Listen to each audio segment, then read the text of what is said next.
My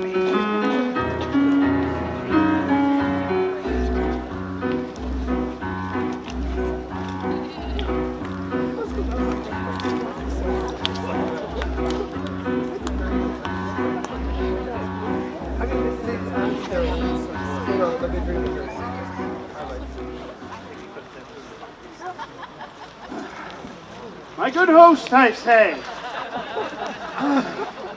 go fetch me a quart of sack, put a toast in it. Have I lived to be carried in a basket like a barrel of butcher's offal and to be thrown in the Thames? Well, if I be served such another trick, I'll have my brains taken out and buttered and give them to a dog for a New Year's gift. The rogues slighted me into the river with as little remorse as they would have drowned a blind bitch's puppies, 15 in the litter. And you may know by my size, I have a kind of alacrity in sinking. If the bottom were as deep as hell, I should down. Now, I had been drowned, but that the shore was shelvy and shallow, as a death that I abhor, for the water swells a man. What a thing should I have been if I had been swelled? Should have been a mountain of mummy.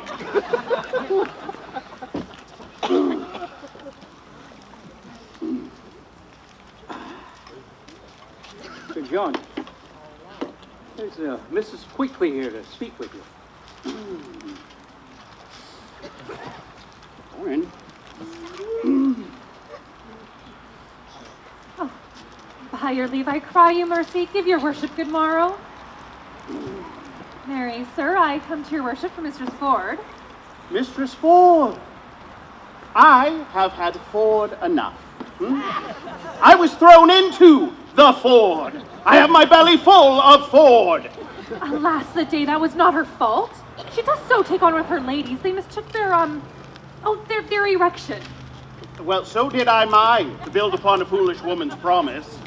Well, sir, she laments for it, that it would yearn your heart to see it.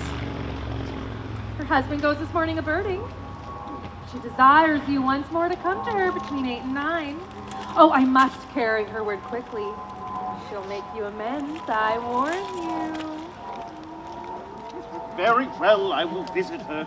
Tell her so, and bid her think what a man is. Let her consider his frailty, and then judge of my merit. Oh, I will tell her. Do so, between 9 and 10, sayest thou? 8 and 9, sir. Well, be gone. I will not miss her. Peace be with you, sir.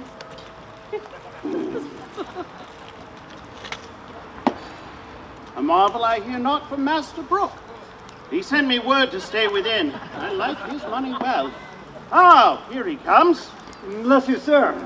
Now, Master Brooke, you come to know what has passed between me and Ford's wife. That indeed, Sir John, is my business. Well, I will not lie to you, Master Brooke. I was at her house the hour she appointed me.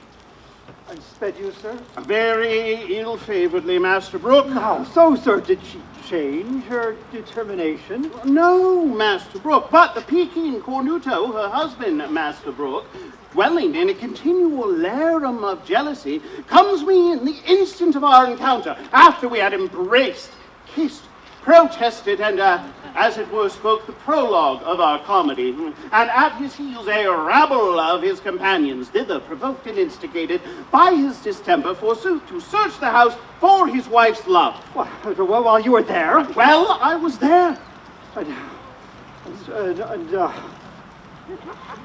You shall hear what happened next. As good luck would have it, in comes one Mistress Page, and gives intelligence of Ford's approach, and in her invention and Ford's wife's distraction, they conveyed me into a buck basket.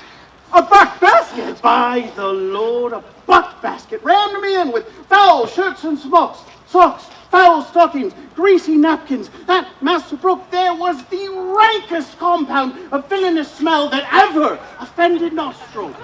And how long lay you there? Hooray! You shall hear, Master Brooke, what I have suffered to bring this woman to evil for your good. At being thus crammed in the basket, a couple of Ford's ladies were called forth by their mistress, to take me in the name of foul clothes to Datchet Lane. They took me on their shoulders, met the jealous knave, their master in the door, who asked them once or twice what they had in that basket. I quaked for fear, lest the lunatic knave would have searched it. But fate, ordaining he should be a cuckold, held his hand. Well, on went he for a search, and away went I for foul clothes. But mark the sequel, Master Brooke, for I suffered the pangs of 3 several deaths. First, an intolerable fright to be detected with a jealous, rotten bellwether. Next, to be compassed like a good bilbo in the circumference of a peck, hilt to point, heel to head. And then, to be stopped in like a strong distillation with stinking clothes that fretted in their own grease. Think of that, a man of my kidney. Think of that am as subject to heat as butter, a man of continual dissolution and thaw. It was a miracle to escape suffocation. And then, in the height of this bath, when I was more than half stewed in grease like a Dutch dish, to be thrown in the Thames and cooled, glowing hot, in that surge like a horseshoe. Think of that, hissing hot, think of that, Master Brooke. In good sadness, I am sorry that for my sake you have suffered all this. My suit then is desperate. You'll undertake her no more. Master Brooke, I will be thrown into Etna, as I have been into Thames, ere I will leave her thus. Her husband is this morning gone a-birding. I have received from her another embassy of meeting. Between 8 and 9 is the hour, Master Brooke. It's past 8 already, sir. Oh, is it? I will then address me to my appointment. Come to me at your convenient leisure, and you shall know how I speed. And the conclusion shall be crowned with your enjoying her. Adieu. You shall have her, Master Brooke. Master Brooke, you shall cuckold forward.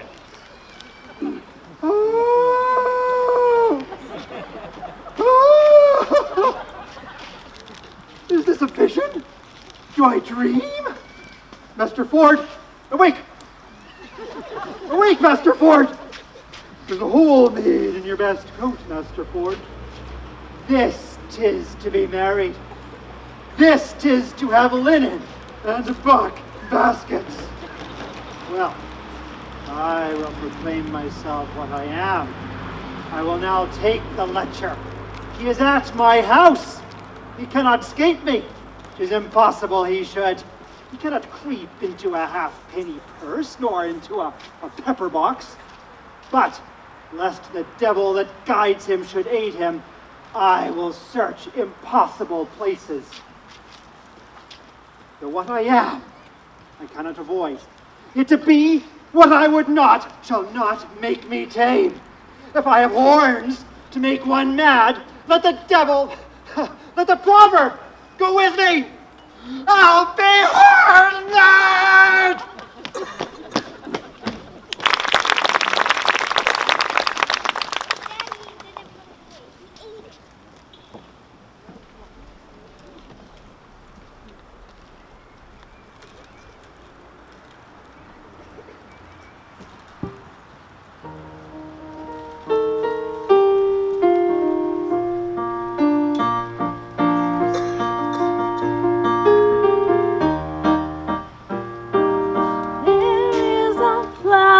Within my heart, Daisy, Daisy, planted one day by a glancing dart, planted by Daisy Bell.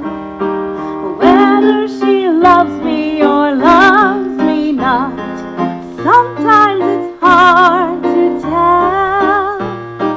Yet I am longing to share the lot of beautiful Daisy Bell. Daisy, Daisy,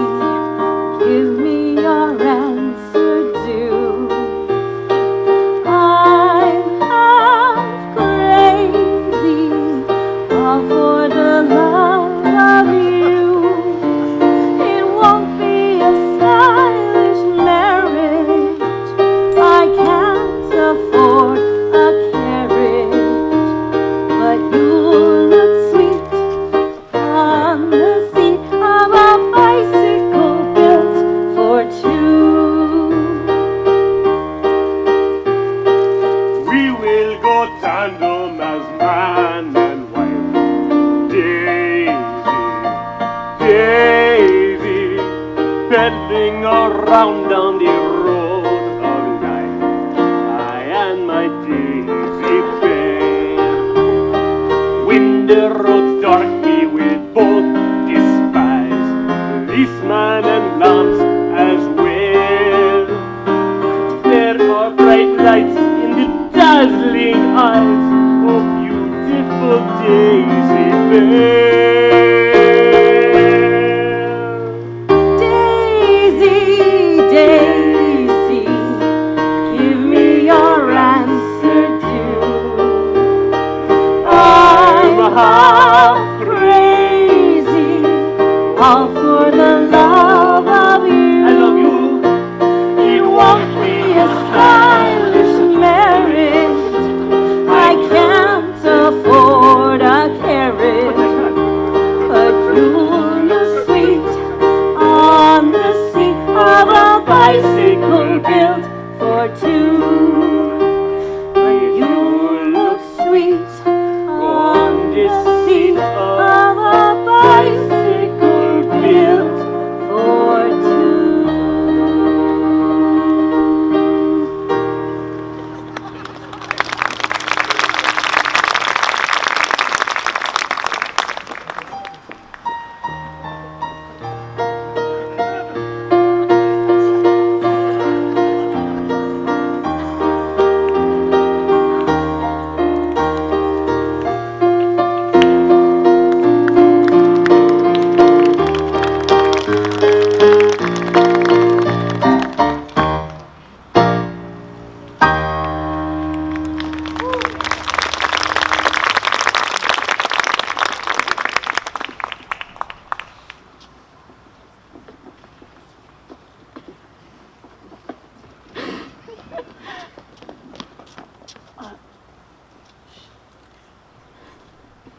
I see I cannot get thy father's love. Therefore, no more turn me to him, sweet Nan. Alas, how then? Why, thou must be thyself. He doth object. I am too great of birth, and that my estate being galled by my expense, I seek to heal it only by his wealth. Besides these other bars he lays before me, my riots past my wild societies, and says 'tis a thing impossible. I should love thee but his property. Maybe he tells you true. No, heaven so speed me in my time to come. Albeit, I will confess thy father's wealth was the first motive that I wooed thee. Yet, in wooing thee, I found thee of more value than stamps and gold, or sums in sealed bags. And 'tis the very riches of thyself that now I aim at. Gentle Master Fenton, yet seek my father's love, still seek it, sir. And if opportunity and humblest suit cannot attain it, why then? Break there! Stop, Mrs. Hark you hither. My kinsman shall speak for himself. I'll make a shaft or a bolt on it. 'Tis but venturing. Oh, be not dismayed. No, you shall not dismay me. I care not for that. But that I am afeard.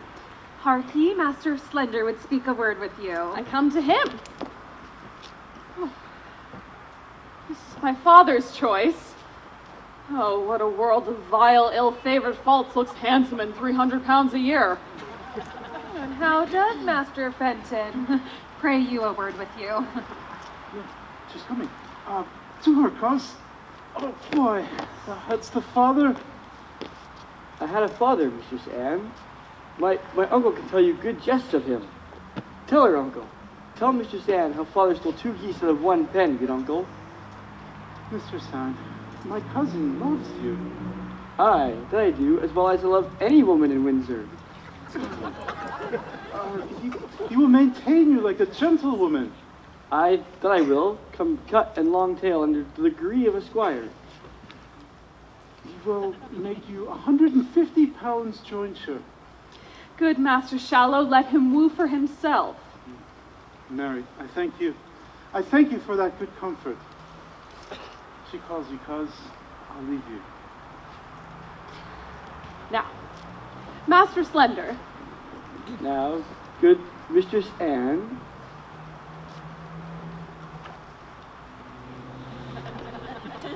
What is your will? my will. Oh, Heartlings, that's a pretty jest indeed. I never made my will yet, I thank heaven. I am not such a sickly creature. I give heaven praise. I mean, Master Slender, what would you with me?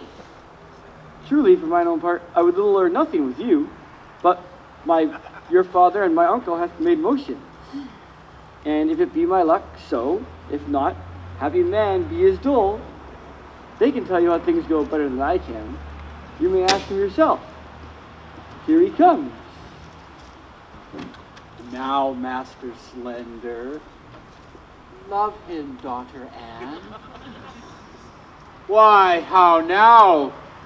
What does Master Fenton here?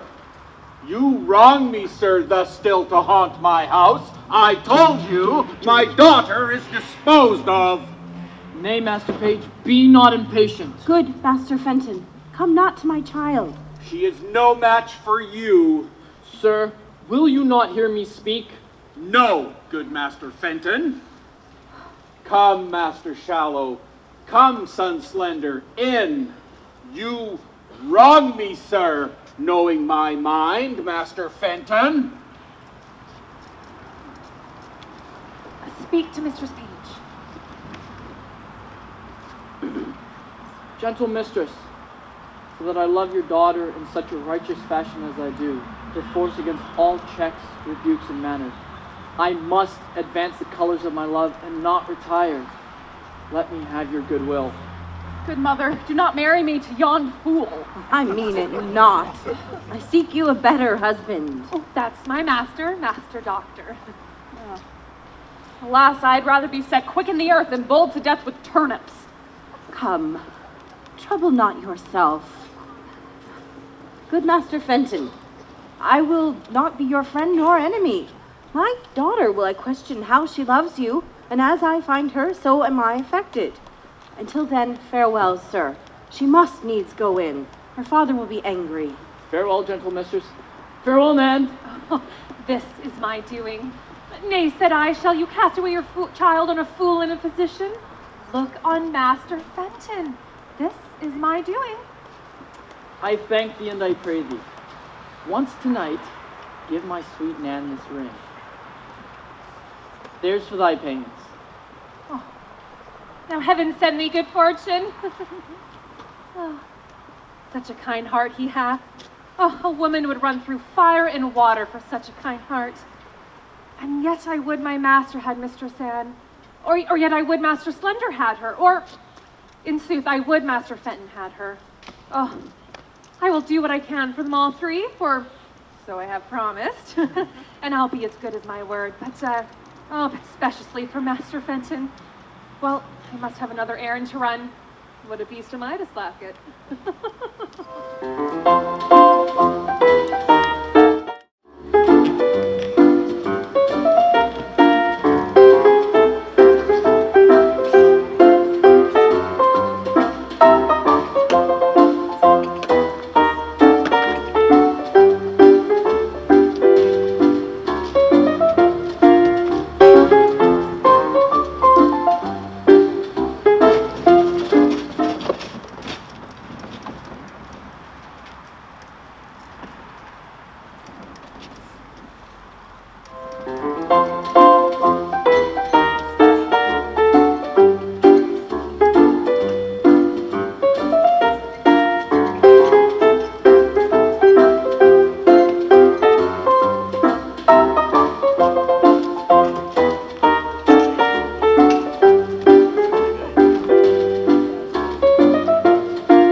On a summer's afternoon, where the honeysuckle bloomed, when all nature seemed at rest.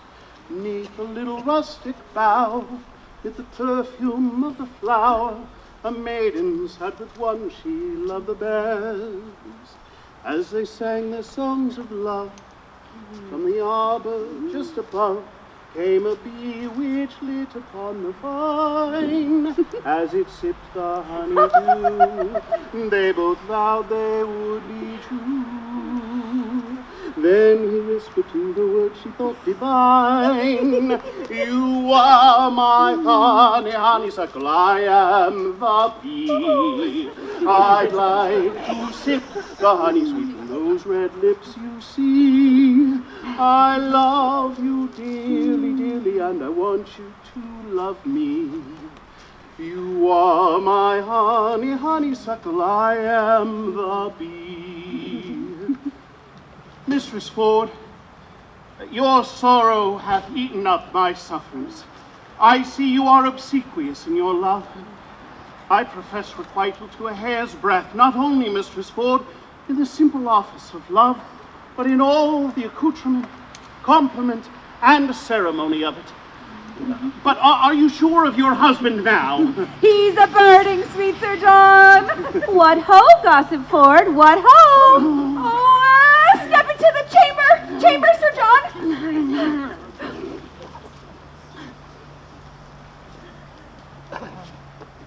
How now, sweetheart?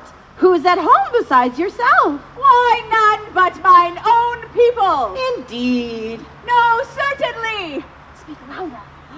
Truly, I am so glad you have nobody here. Oh, why? Why, woman, your husband's in his old loons again. He so takes on yonder with my husband, so rails against all married mankind, so curses all Eve's daughters, of what complexion soever, and so buffets himself in the forehead, crying, "Peer out, peer out!" That any madness I ever yet beheld seemed but tameness, civility, and patience, to this his distemper he is in now. I am glad the fat knight is not here. How near is my husband, Mistress Page? Hard by, at street's end. He will be here anon. I am undone!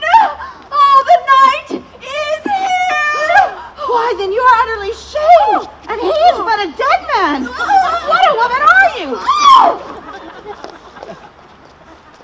Sorry.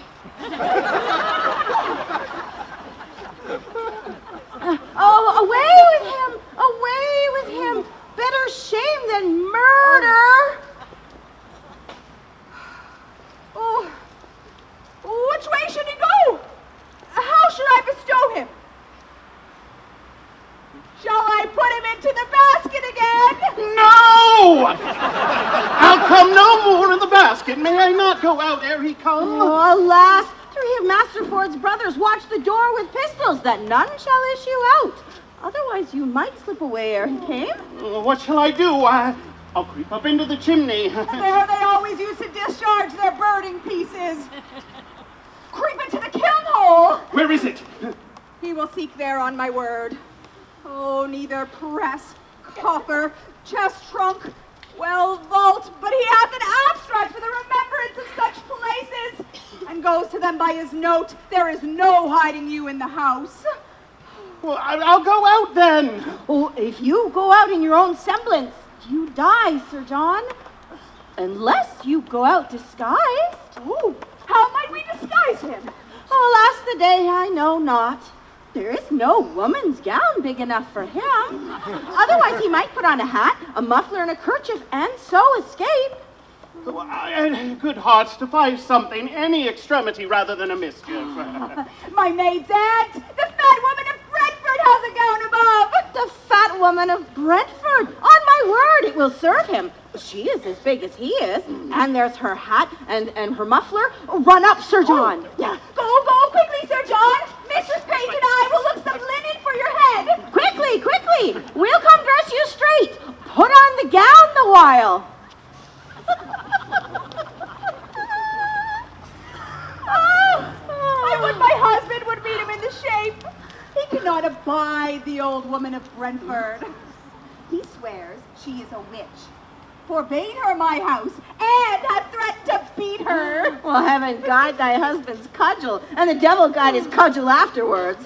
But is my husband coming? Ah, in good sadness is he, and talks of the basket too, howsoever he hath had intelligence. Oh, we'll try that, for I'll appoint my ladies to carry the basket again, to meet him at the door with it, as they did the last time. Nay, but he'll be here presently. Let's go dress him like the Witch of Brentford. I'll first direct my ladies what they shall do with the basket. Go up, I'll bring linen for him straight. Hang him, dishonest varlet. We cannot misuse him enough. We'll leave a proof by that which we will do. Wives may be merry and yet honest too. We do not act that often, jest and laugh. 'Tis old but true, still swine eat all the draff. Go on. Take up these clothes here quickly. Put them on your shoulders again. Your master is hard at door. Go on. If he bids you set it down, obey him. Quickly! Dispatch! Come, take it up! Aye, but if it prove true, Master Page, have you any way then to unfool me again? Villain! Somebody call my wife! Youth in a basket! Oh, you panderly rascals! Is not a gang, a pack, a conspiracy against me! Now shall the devil be shamed. What? Wife, I say! Come forth! Behold what honest clothes you send forth to bleaching! Oh, why, this passes. You are not to go loose again. You must be pinioned. Why, this is lunatics, mad as a mad dog. Indeed, Master Ford, this is not well indeed. So say I too, sir. Come hither, Mistress Ford. Mistress Ford, the honest woman, the modest wife, the virtuous creature that hath the jealous fool to her husband. I suspect without cause, mistress, do I? Heaven be my witness, you do, if you suspect me in any dishonesty. Well said, brazen face. Hold it out. Come forth, sirrah. This passes. Are you not ashamed? Let the clothes alone. I shall find you. Anon. It's unreasonable. Will you take up your wife's clothes and come away? Empty the basket, I say. Why, man? Why? Master Page, as I am a man, there was one conveyed out of my house yesterday in this basket. Why may not he be there again? In my house, I am sure he is. My intelligence is true. My jealousy is reasonable. Pluck me out all the linen.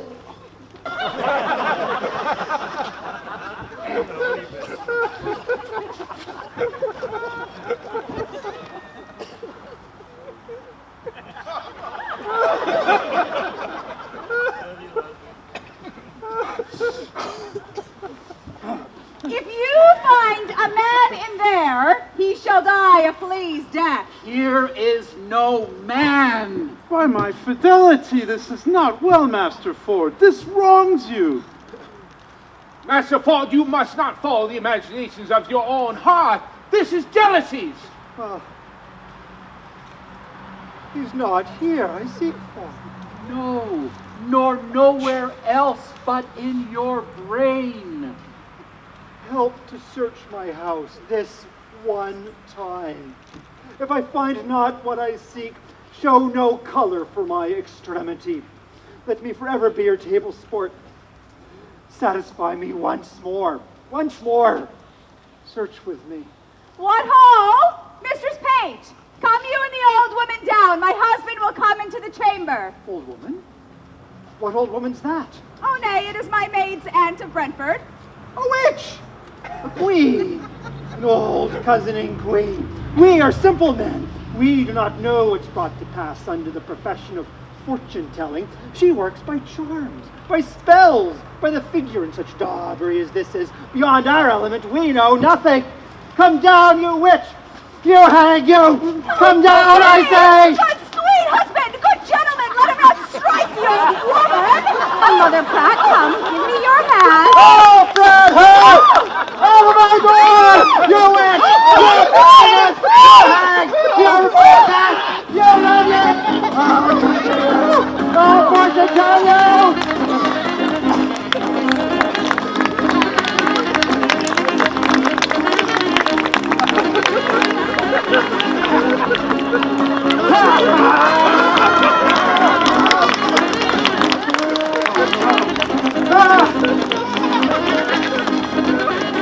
Are you not ashamed? I think you have killed the poor woman. Nay, he will do it. 'Tis a Hang her, goodly witch. credit for you. Why, no. I think the woman is a witch indeed. I don't like a woman with a great beard. That's why a great beard under her muffler. Will you follow, gentlemen? I beseech you, follow! Come, gentlemen, let's humor him further. My God.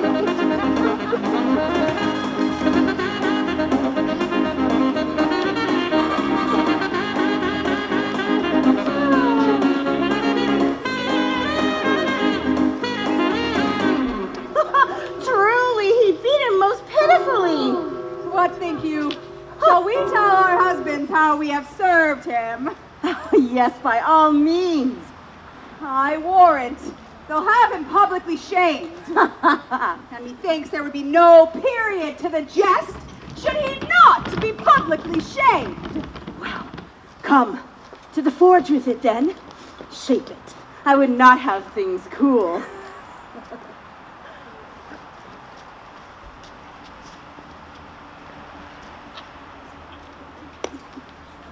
It's one of the best descriptions of a woman I ever did look upon. And did he send you both these letters at an instant? Within a quarter of an hour. Pardon me, wife. Henceforth, do what thou wilt. I rather will suspect the sun with cold than thee with wantonness. Now doth thy honor stand in him that was of late an heretic, as firm as faith. 'Tis well, no more. Be not as extreme in submission as in offense. But let us further our plot. Let our wives yet once again, to make us public sport, appoint a meeting with this old fat fellow, where we may take him and disgrace him for it. There is no better way than that they spoke of. And devise but how you'll use him when he comes, and let us two devise to bring him thither. There's an old tale goes that Herne the Hunter, sometime a keeper here at Windsor Forest, doth all the winter time at still midnight walk round about an oak with great ragged horns. And there he blasts the tree and takes the cattle and makes the milch kine yield blood and shakes the chain in a most hideous and dreadful manner. Why, there want not many that do fear in deep of night to walk past this Herne's oak, but what of this? Oh, Mary, this is our device, that Falstaff at that oak shall meet with us. Well, doubt not but that he'll come, but in this shape, when you have brought him thither, what shall be done with him? What is your plot? That likewise have we thought upon. And thus, Anne Page, my daughter, and 3 or 4 more will dress like urchins, oofs, and fairies, with green and white, and rounds of waxen tapers on their heads, and rattles in their hands. Upon a sudden, as Falstaff, she and I are newly met, let them from forth a saw pit rush at once with some diffused song. Then let the fairies pinch the unclean knight and ask him why that hour of fairy revel in their so sacred paths he dares to tread in shape profane. Until he tell the truth, let the supposed fairies pitch him sound and burn him with their tapers. The truth being known, we'll all present ourselves, dishorn the spirit, and mock him home to Windsor. And you say he's been thrown in the rivers and been beaten grievously like an old woman? Methinks he has terrors inside him, and he should not come. Methinks his flesh is punished, and he should have no desires. You can act like a jackanapes and burn him with your tabor. Yes. Oh, that would be excellent. I'll go and buy vizards. My Nan shall be the queen of all the fairies, finely attired in a robe of white. That silk will I go buy, and in that time shall Master Slender steal my Nan away and marry her at Eton. Go send for Falstaff straight. No. I'll go to him again in the name of Brooke. He'll tell me all his purpose. Sure, he'll come. Fear not you that. Go get us properties and tricking for our fairies. Let us about it. It is honest, admirable pleasures and honest knaveries. Go, Mistress Ford. Send quickly to Sir John to know his mind. I'll to the doctor. He hath my goodwill, and none but he to marry with Nan Page. That Slender, though well landed, is an idiot, and he my husband, best of all effects. The doctor is well moneyed, and his friends potent at court, and he, none but he, shall have her, though 20,000 worthier come to crave her.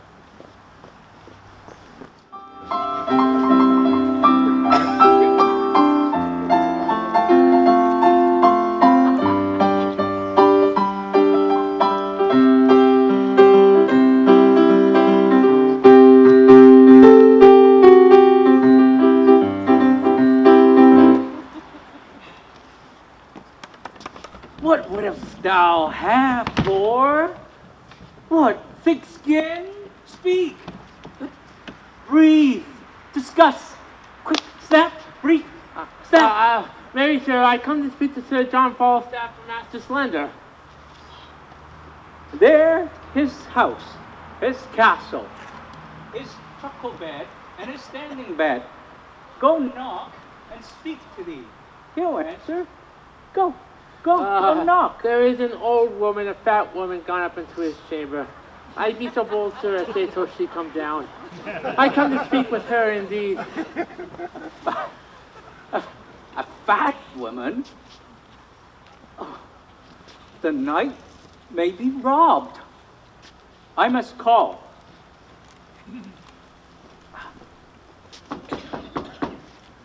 Sir John, Bullyrook, Sir Knight. How now, mine host? Ah, Sir John. There's a Bohemian Tartar. Terrors here of the coming down of thy fat woman. Let her descend. Let her descend. My chambers are honorable. Fie, privacy, fie. Oh, there was mine host, an old fat woman even now with me, but she's gone. Pray, sir, wasn't the wise woman of Brentford? Aye, Mary, was it, Muscleshell? What would you with her? My master, Sir Master Slender, sent to her, seeing her go through the street, to know, sir, whether one them that hath the garden of a chain had the chain or no. I spake with the old woman about it. And what says she, pray, sir? Mary, she says that the very same lady that beguiled Master Slender of his chain cozened him of it. I wish I could have spoken with the woman myself. I had other things to have spoken with her too from them. Oh, what are they? Let us know. Oh, come, quick. Oh, maybe, sir, they were nothing but about Mistress Anne Page, to know if it was my master's desire to have her or no. Oh, it is his fortune. What, sir? Well, to have her or no. Go, say the woman told me so. I thank your worship. I shall make my master glad with these tidings. Oh, Sir John.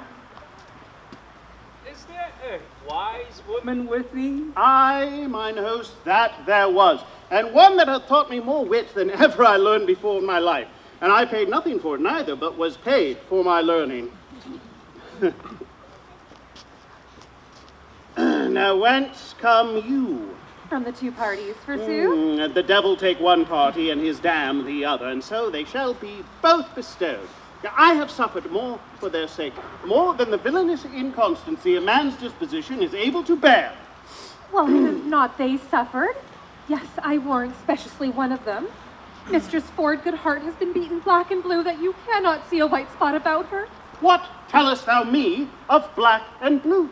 I was beaten myself into all the colours of the rainbow, and I was like to be apprehended for the witch of Brentford, but that my admirable dexterity wit, my counterfeiting the action of an old woman, delivered me. The knave constable had set me in the stocks, in the common stocks, for a witch.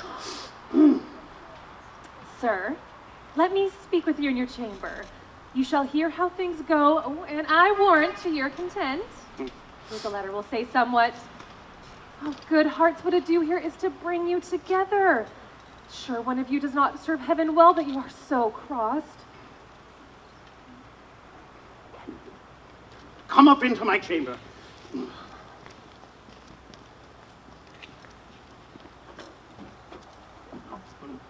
Master Fenton. Mine host, assist me in my purpose, and as I am a gentleman, I'll pay thee £100 in gold. Mas, I will hear you, Master Fenton, and I will at least keep you counsel. From time to time, I've appointed you with the great love I bear to dear Aunt Page, who hath mutually answered my affection, so far forth as herself might be her chooser. I have a letter from her, of such contents as you will wonder at. Tonight, at Hearn's Oak, just twixt 12 and 1, must my sweet Nan present the fairy queen. The purpose why is here, in which disguise while other jests are something rank on foot. Her father hath commanded her to slip away with Slender, and with him at Eton immediately to marry. She hath consented to go with him. Her mother, ever strong against the match and firm for Dr. Caius, hath appointed that he shall likewise shuffle her away. Now, thus it rests. Her father means she shall be all in white, and in that habit, when Slender seizes time to take her by the hand and bid her go, she shall go with him. Her mother hath intended, the better to denote her to the doctor, for they all must be masked and visored. That quaint and green she shall be loose and robed, with ribbons pendant flaring about her head. And when the doctor spies his vantage ripe to pinch her by the hand, and on that token the maid hath given consent to go with him.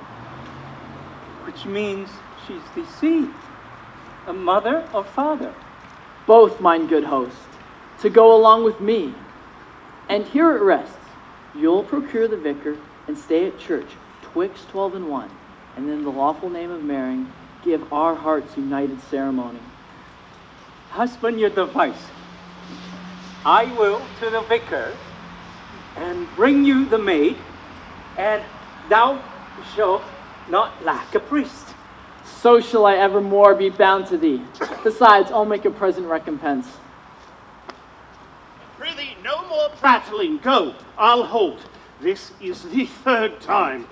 Oh, I hope good luck lies in odd numbers. Away I go. They say there is divinity in odd numbers, either in nativity, chance, or death. Away! Oh, I'll provide you a chain, and I'll see what I can do about getting you a pair of horns. Away, I say. Time wears. Go, hold up your head and mince. Whew. How now, Master Brooke? Master Brooke, the matter will be known tonight or never. Be you at the park about midnight at Hearn's Oak, and you shall see wonders. Follow me. I'll tell you strange things of this knave Ford, on whom tonight I will be revenged, and I will deliver his wife into your hand. Follow. Strange things in hand, Master Brooke. Follow. Strange things, indeed. Come, we'll culture the castle ditch till we see the lights of our fairies. Remember, son Slender, my daughter. Aye, forsooth, I have spoke with her, and we have a nay word to know one another. I will come to her in white, cry mum, she cries budget, and that is how we will know one another. That's good too, but what needs either your mum or her budgets? Or why shall decipher her well enough? It hath struck 10 o'clock. The night is dark. Light and spirits will become it well. Heaven prosper our sport. Remember, no man means evil but the devil himself, and we shall know him by his horns. Let's away. Follow me.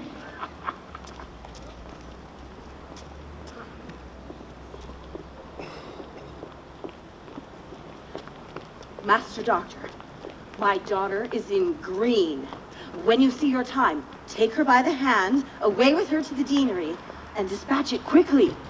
Go before into the park. We two must go together. I know what I have to do. Adieu. Fare you well, sir. My husband will not rejoice so much at the abuse of Falstaff as he will chafe at the doctor's marrying my daughter.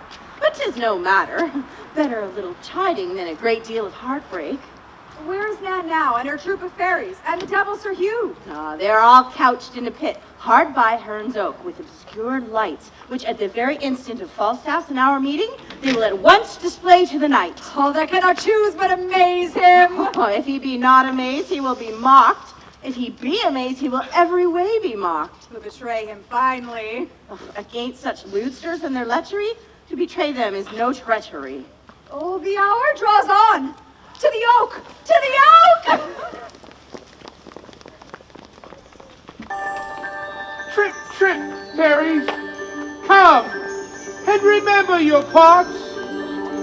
Be bold, I pray you. And follow me into the pit. And when I give the watch horns, do as I bid you. Come. Come! Trip! Trip!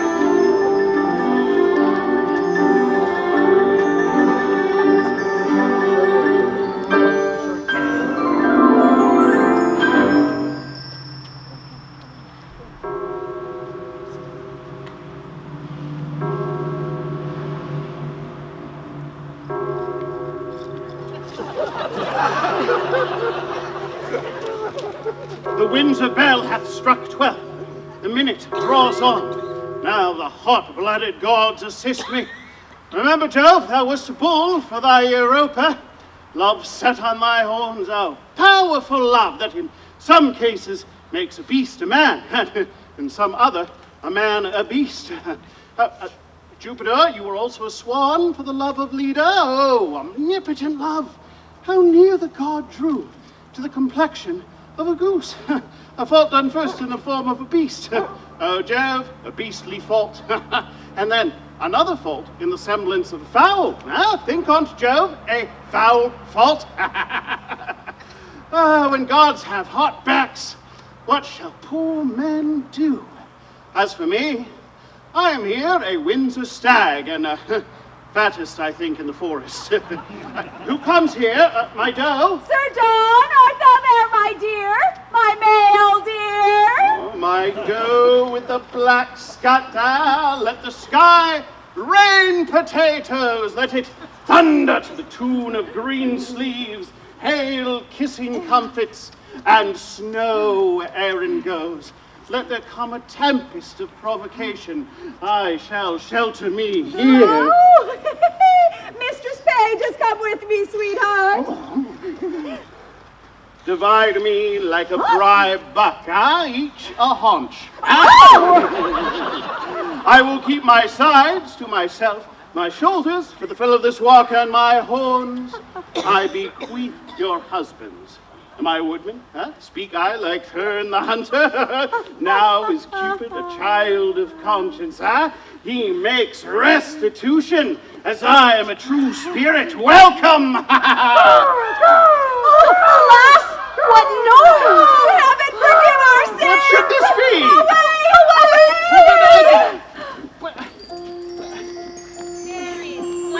Gray, green, and white, you moonshine revelers and shades of night, you orphan heirs of fixed destiny, attend your office and your quality. Crier hobgoblin, make the fairy oys. They are fairies. He that speaks to them shall die. I'll wink and couch. No man their works must die.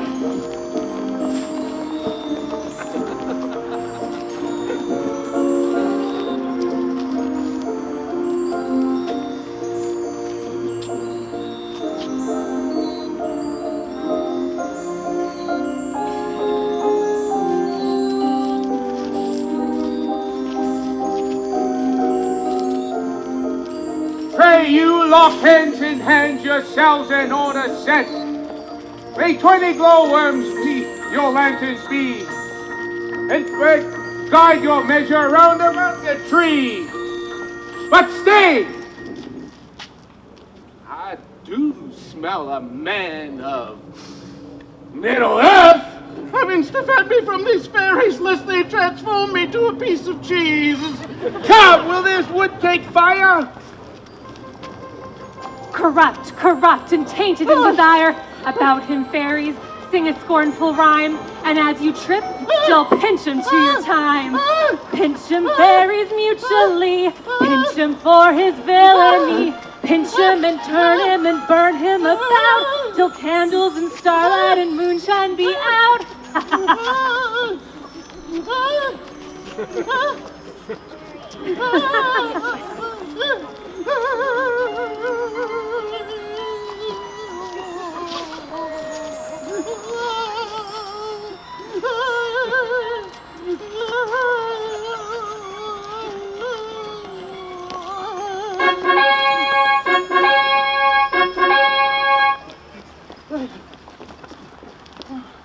Nay, do not fly.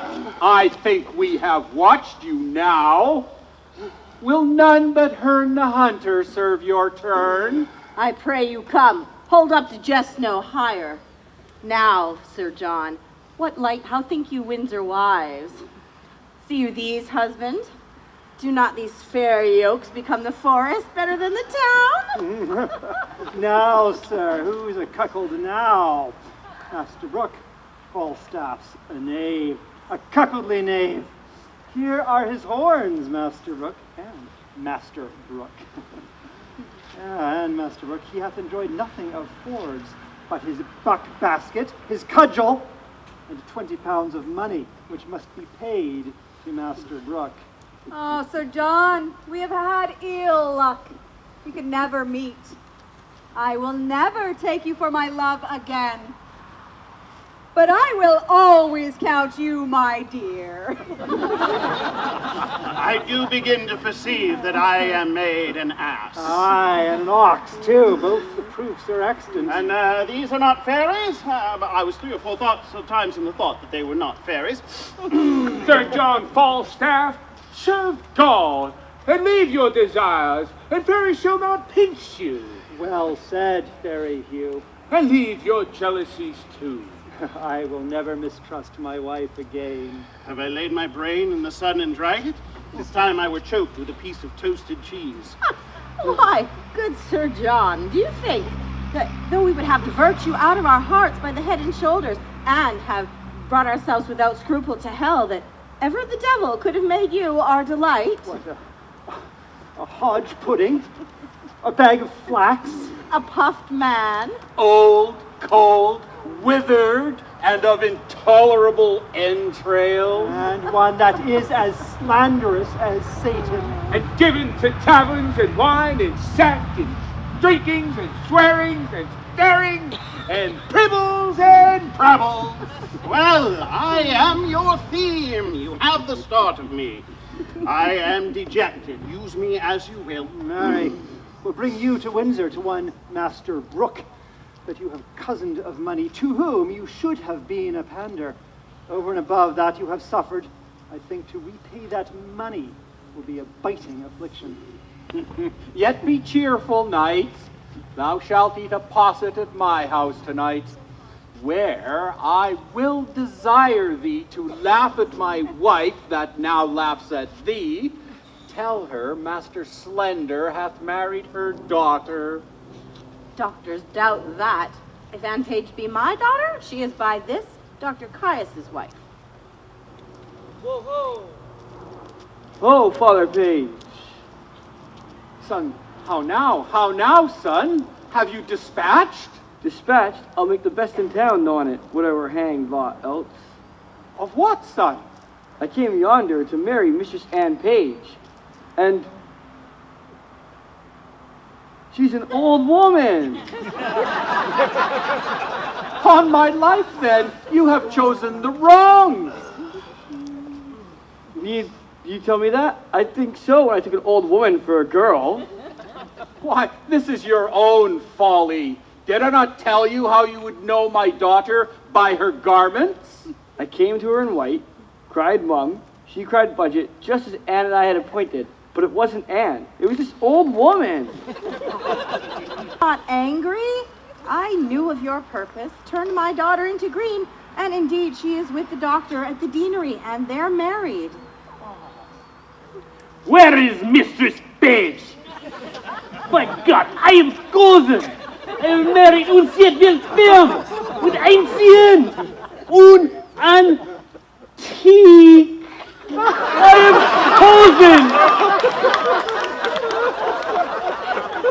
Did you take her in green? my God, she's an old woman. My God. This is strange. Who has got the right hand? My heart misgives me. Here comes Master Fenton. How now, Master Fenton? Pardon, good father, good my mother, pardon. Now, daughter, how chance you not with Master Slender? Why went you not with Master Doctor Maid? You do amaze her. Hear the truth of it. You would have married her most shamefully where there was no proportion held in love. The truth is, she and I, long since contracted, are now so sure that nothing can dissolve us. The offense is wholly she hath committed. The deceit loses the title of craft, disobedience or unduteous title, since therein she doth evitate and shun 1,000 irreligious cursed hours, which forced marriage would have brought upon her. Stand not amazed. Here is no remedy. In love, the heavens themselves do guide the state. Money buys lands. Wives are sold by fate. Well, what remedy? Fenton, heaven give thee joy. What cannot be eschewed must be embraced.